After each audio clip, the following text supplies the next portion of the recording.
Hello বন্ধুরা, আমি সৌরভ। আজ আমি তোমাদের একটা ভয়ের গল্প শোনাবো, যে গল্পের প্রতিটি ধাপে আছে অজানা এক আতঙ্ক, শিউরে ওঠার মতো টুইস্ট। এই এমন এক মুভি যেখানে সত্য আর কুসংস্কার মিলেমিশে এক ভয়ের জন্ম দিয়েছে। চলুন হারিয়ে যায় এক অন্ধকার গুহার এক গোপন রহস্যে, দ্য ওল্ড ওয়েজ মুভির গল্পে। চলুন শুরু করি। সিনেমার শুরুতে আমরা একটি মহিলাকে দেখতে পাই। কোনো একটা খারাপ শক্তি তাকে ভর করেছিল, আর তাই ঘিরে দাঁড়িয়েছিল কিছু এক্সোসিস্ট, যারা চেষ্টা করছিল যে তাদের শরীর থেকে বাজে শক্তিকে তাড়াবার। কিন্তু তাদের অনেক চেষ্টার পরেও সেই শক্তি তাড়াতে পারে না তারা। কিছুতেই তারা শরীর থেকে সেই শক্তিকে বার করতে পারছে না। পাশে আমরা একটি ছোট্ট মেয়েকে দেখতে পাই, যার নাম ক্রিস্টিনা।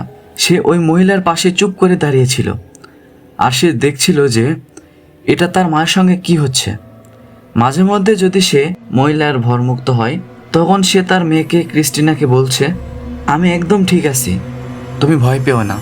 তারপরের মুহূর্তে হঠাৎ করে আমরা দেখতে পাই মহিলাকে বাজে শক্তি আবার ভর করে। পরের মুহূর্তেই সে ক্রিস্টিনাকে আক্রমণ করে বসে। এভাবে চলতে চলতে ওই মহিলাটি মেয়েটির হাতে খামচে দিয়ে বসে, আর হাতের আঙ্গুলে এই নখটা ক্রিস্টিনার হাতের খুব গভীরে বসে যায়। এরপরে সিন 20 বছর পরে দেখানো হয়, যেখানে আমরা দেখতে পাই মেক্সিকো শহরের একটি ছোট্ট গ্রামের একটি পুরনো বাড়িতে হাত বাঁধা অবস্থায় চটের ব্যাগে মুখ ঢাকা রাখা হয়েছিল একটি ঘরের মধ্যে একটি মেয়েকে। তার সাথে সাথে আমরা ওখানে খেয়াল করি আরেকটি মানুষকে, যার নাম ছিল জাভি। সে এসে ওই মেয়ের মুখে রাখা চটের ব্যাগটি সরিয়ে দেয় এবং নানান রকম কথা বলতে থাকে। সেখান থেকে আমরা বুঝতে পারি সে মেয়েটির নামই হলো ক্রিস্টিনা। সেভাবে তাকে হয়তো টাকার জন্য কিডন্যাপ করা হয়েছে। তাই জাভিকে সে প্রশ্ন করে, কেন আমাকে এখানে নিয়ে আসা হয়েছে? আমাকে ছেড়ে দাও, এর বদলে তুমি যত টাকা চাও তুমি নিতে পারো, আমি তোমাকে দিতে রাজি আছি। কিন্তু জাভি কোনো কথার জবাব দেয় না। সে শুধু একটি প্রশ্ন ক্রিস্টিনাকে করে, যে তুমি লাভোকাতে কেন গিয়েছিলে? ক্রিস্টিনা ওই কথা শোনার পর বলে, ওখানে আমার গ্রাম, আর আমি একজন সাংবাদিক, তাই আমি ওখানে যেতেই পারি। এসব কথা যখন চলছিল, তখন দেখা যায় ওই ঘরে একটি মহিলা প্রবেশ করে, আর তাকে দেখতে জঘন্য ও ভয়ঙ্কর লাগতেছিল। আর ওই মহিলার নাম আমরা জানতে পারি রুজি, যে ঘরে ঢুকে ক্রিস্টিনাকে ভালো করে দেখতে লাগে। আর অনেকক্ষণ দেখার পরে সে জাভির দিকে তাকিয়ে বলে, শি হ্যাজ ইট। সে এটাই বলার চেষ্টা করে যে সেই ওখানে ছিল। এরপরে দেখা যায় ওই মহিলাটি আর জাভি একে অপরের সঙ্গে কথা বলতে থাকে। এত কিছুর পরও ক্রিস্টিনা বুঝতে পারে না তারা কি নিয়ে কথা বলছে, কারণ ক্রিস্টিনা এটাই বুঝতে পারছে না কেনই তাকে কিডন্যাপ করা হয়েছে। এরপর অনেক টাইম কেটে যায়। হঠাৎ জাভি একটা জার নিয়ে আসে, জারের ভিতরে থাকে ছাগলের দুধ। ক্রিস্টিনা প্রথমে সে দুধ খেতে চায়নি, পরে তাকে জোর করে খাওয়াই দেওয়া হয়। এরপরে জাভি ওর রুম থেকে চলে যায়। তারপর ক্রিস্টিনার বাঁধন অবস্থায় ঘুমিয়ে পড়ে। তার স্বপ্নে কিছু দুঃস্বপ্ন আসে। সে দেখে সে একটা গুহার সামনে আসে, আর তার মনে হচ্ছিল তার উপর কেউ নজর রাখছে। এটা করতে করতে হঠাৎ একটা শব্দে ক্রিস্টিনার ঘুম ভেঙে যায়। আর তখন ঘুম ভেঙে যায়, সে দেখে দরজার সামনে একটা পাথর রাখা। সে বারবার চেষ্টা করতে থাকে ওই পাথর দিয়ে তার হাত খোলার। হঠাৎ কানের কাছে আসে কিছু পশুর আওয়াজ, আর সে দেখতে পায় দরজার ফাঁক দিয়ে একটা ছায়া মূর্তি।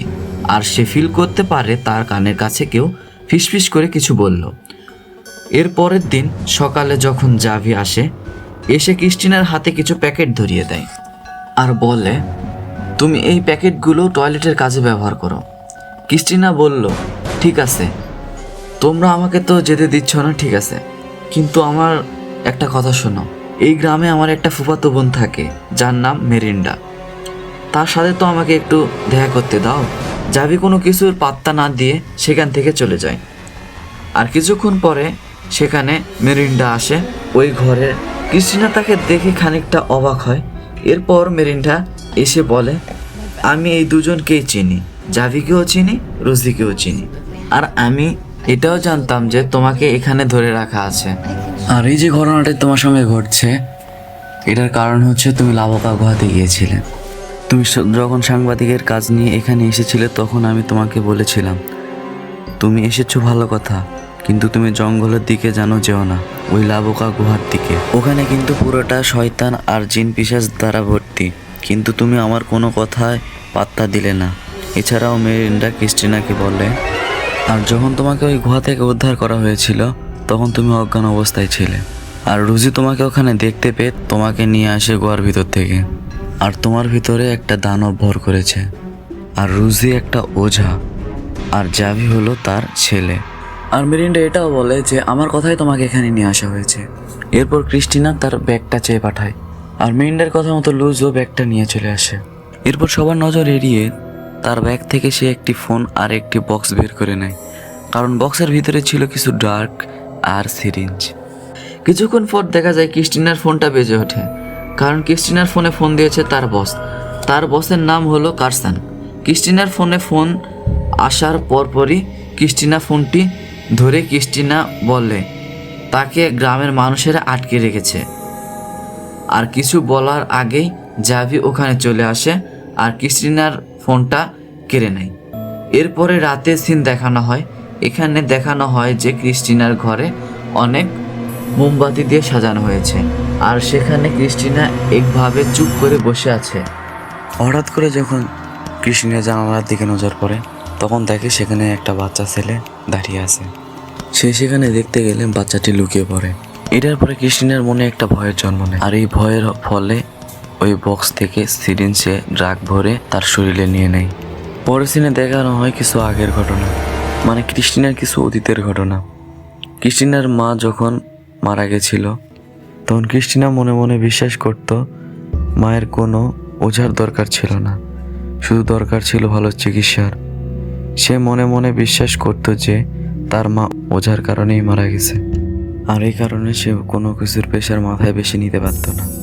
আর এই কারণে সে বড় হয়ে ড্রাগ অ্যাডিক্টেড হয়ে যায়। পরের দিন যখন ক্রিস্টিনার ঘুম ভাঙে সে খেয়াল করে তার গোটা হাত পায়ে রক্তের দাগ, আর তার সামনে দাঁড়িয়ে জাভি আর লুজ কিছু মন্ত্র পড়ছিল, আর সেই কারণে গা ফেটে রক্ত বের হচ্ছিল। সে নিজেকে বাঁচানোর অনেক চেষ্টা করছিল, কিন্তু তার হাত পা বাঁধা থাকায় সে কিছু করতে পারে না। এরপর রুজি তার সামনে এসে বলে, আজ তোমাকে আমাদের সঙ্গে থাকতে হবে, যেভাবেই হোক আমাদের তোমাকে কোঅপারেট করতেই হবে, কারণ আজ অনুষ্ঠানটি হলো সেই আসল দানবটাকে চেনার। এই অনুষ্ঠানটা চলাকালীন তোমার সামনে কিছু মুখ ভেসে উঠবে, কিন্তু আসল দানবের মুখ যখন তোমার সামনে ভেসে উঠবে তখন আমাদের অবশ্যই জানাতে হবে, না হলে এই পুরো অনুষ্ঠানটা বৃথা হয়ে যাবে। এরপর দেখা যায় ক্রিস্টিনাকে ঘরের ভিতরে রেখে জাভি আর লুজ ঘর থেকে বাইরে হয়ে চলে যায়। এর কিছুক্ষণ পরে ক্রিস্টিনা দেখতে পায় তার দিকে দুইটা সাপ এগিয়ে আসছে। যখন ক্রিস্টিনা দেখে তার দিকে দুইটা সাপ এগিয়ে আসছে, সে প্রাণপণে চিৎকার করতে থাকে। শব্দ শুনে জাভি আর লুজ ভিতরে আসে। ঘরে ঢুকে জাভি সাপ দুইটিকে ধরে নেয়, আর লুজি তার হাত দেয়ালে লাগায় আর বলে, আমি খুঁজে পেয়ে গেছি আসল দানবকে। ক্রিস্টিনা এসবে বিশ্বাস করতো না, কিন্তু ক্রিস্টিনা এটা অবিশ্বাসও করতে পারতেছিল না। এরপরে দেখা যায় রাত্রে ক্রিস্টিনা আবার ড্রাগের নেশা করে ফেলে এবং তার স্বপ্নে কিছু দুঃস্বপ্ন আসে। আর ড্রাগের নেশার ফলে সে নানা রকম কল্পনা করতে থাকে। সে আবারও শুনতে পায় কিছু পশুর আওয়াজ। এরপর সে যখন কম্বল গায়ে দিয়ে শুয়ে যায়, হঠাৎ করে তার গা থেকে কে যেন কম্বল সরিয়ে দেয়। সে যখন কম্বলটা নিতে যায় সে দেখে কম্বল টান দিয়ে একটা মরা পাখি পড়ে আছে। পরের দিন সকালে মেরিন্ডা ও জাভি আসে এখানে। আসলে লুজি তাকে পাঠিয়েছিল সেই ঘর থেকে কিছু বই আনার জন্য। ক্রিস্টিনা বুঝতে পারছিল যে কিছু তো একটা হচ্ছে, কিছু তো ঘটছে তার আড়ালে। ক্রিস্টিনা স্পষ্টভাবে মেরিন্ডাকে মানা করে দেয় বইগুলো নিয়ে যাওয়ার জন্য। মেরিন্ডা ক্রিস্টিনাকে বলে, তুমি কি ভুলে গেছো তোমার মায়ের কথা? তোমার মায়ের সঙ্গে কিন্তু একই হয়েছিল। এসব কথা শোনার পর ক্রিস্টিনা অনেক রেগে যায় এবং মেরিন্ডাকে বলে, তোমার এসব কিছু করার দরকার নেই, তুমি আমাকে এখান থেকে বের করতে সাহায্য করো। আর ক্রিস্টিনা রেগে যে মেরিন্ডার হাতে অনেক জোরে চেপে ধরে। তখনই মেরিন্ডা বোঝা যায় ক্রিস্টিনার ভিতরের শয়তানটা অনেক শক্তিশালী হচ্ছে। মেরিন্ডা কথা না বাড়িয়ে ক্রিস্টিনাকে একটা লাল বই দিয়ে সেখান থেকে চলে যায় আর বলে, তোমার যদি সময় হয় তাহলে তুমি এই লাল বইটা একটু পড়ো। কিছুক্ষণ বাদে ক্রিস্টিনা অনুভব করে সে বাজেভাবে মেরিন্ডাকে আঘাত করেছে। সে মেরিন্ডার মন রাখার জন্য বইটি পড়তে লাগে।